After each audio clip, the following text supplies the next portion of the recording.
Some people say that we eat meat because our bodies were designed to eat meat, that we have to do it. Now, is that true? That's the question. I've got somebody who can tell us all about it. But first, you all need to put on some of these. Everyone ready? Yeah! OK, let's go. Hi, Gastronuts. Hi. So, Gastronuts, this is Stephanie. Hi. Stephanie, Gastronuts. Hi, hi. Now, Stephanie is a brilliant nutritionist. She knows about everything that goes on in our body after we've eaten food. Right. So we've got a question for you. Are we designed to eat meat? That's a very good question. And we're going to start by thinking about teeth, because that gives us a very good idea whether we were meant to eat meat or not. Now, look what I've got under here. What do you think these are? Skulls. Skulls, that's right. Two different skulls from two different creatures. Now, what do you think this is from? What kind of... Animal? Yeah. What kind? It's actually a sheep. And look at the shape of the teeth. And what about this? You probably recognise this. Human. A human skull, that's right, it's a human skull.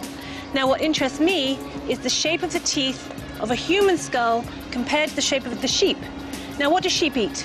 Grass. Do they eat anything else? Hay.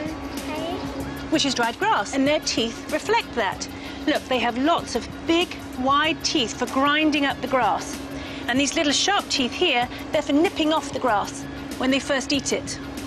Now, when we look at a human skull, who wants to hold this and have a look?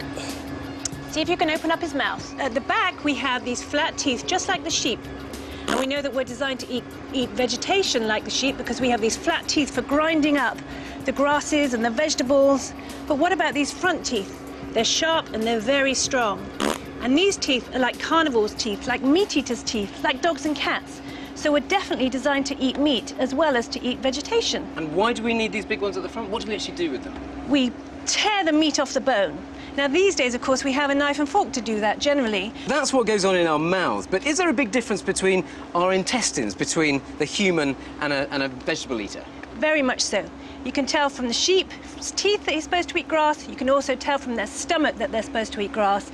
And from our stomachs, we're supposed to eat meat. All the way through our intestinal tract, there are things to digest meat in our bodies and not in sheep's bodies.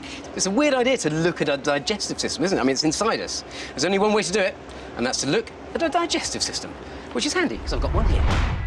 If you don't like seeing pig's guts laid out on a table, then this might be a good time to pop out and make a cup of tea and rethink your career as a butcher. This, my friends, is the entire digestive system of a pig. Yep. Like us, pigs are omnivores. They eat meat and vegetables, meaning we have very similar digestive systems. Pass it along when Go on, guys, get in there. I'll do first. Go on, then.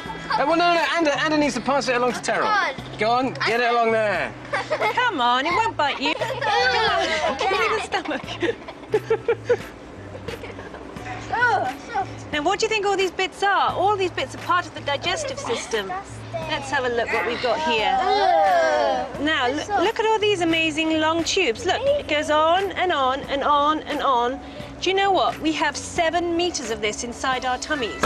This is the small intestine.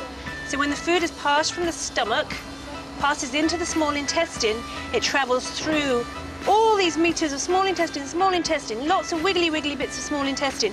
And during this time, the food is being broken down and absorbed into our bloodstream. So all the goodness from the food can go into our bodies to nourish us. What do you think this bit is? Look at this long, big, fat tube. The large intestine? Very good. It's the large intestine. And it's called large, even though it's shorter than the small intestine, it's much wider. So once all the food has traveled through the small intestine, it goes to the large intestine, and then where does it go? That's a bit of a clue. What have we got there, guys? Yes. Now think of a pig, and at one end you've got its snout. Tail. It's kind of a tail. Its little tail would probably be about here. What did you say, Olivia? Its bum. It's bum. Oh, It's its bum. It's an amazing system, and ours is very similar to this. And so whereabouts, is there a particular area where the meat is dealt with in the digestive system? The meat starts to be broken down in the stomach, where the hydrochloric acid, a very strong acid, starts to break down the meat, and also enzymes, digestive enzymes, start to break it down. But the digestion of meat continues all the way through the small intestine. It takes a long time to break down meat. So, Stephanie, what's the difference between the digestive system of something that eats everything, meat and vegetables, and one that just eats vegetables? Well, the biggest difference is in the stomach, of an animal that only eats grass, like a sheep or a cow, they have 4 separate compartments. And instead of the food just passing straight from the stomach into the small intestine, the food gets pushed back up into the mouth after it's been chewed a little bit for some more chewing. Now, this is all designed to eat meat, so what would happen if we don't eat meat? Well, that's a very good question. We need protein, and that's what meat provides for us. And you can get good quality protein from non-meat sources. You've just got to be much more careful about where you get that food from. Stephanie, if you look back at the history of mankind, have we always been designed to eat meat? We think so, because if you look at monkeys and how they eat, they're omnivores like us. They have meat-eating teeth and they have grass-eating teeth. And as far as we know, we've developed from monkeys and our digestive systems haven't changed very much at all. So certainly, in the history of mankind, we would have been eating meat and vegetables for a very, very long time.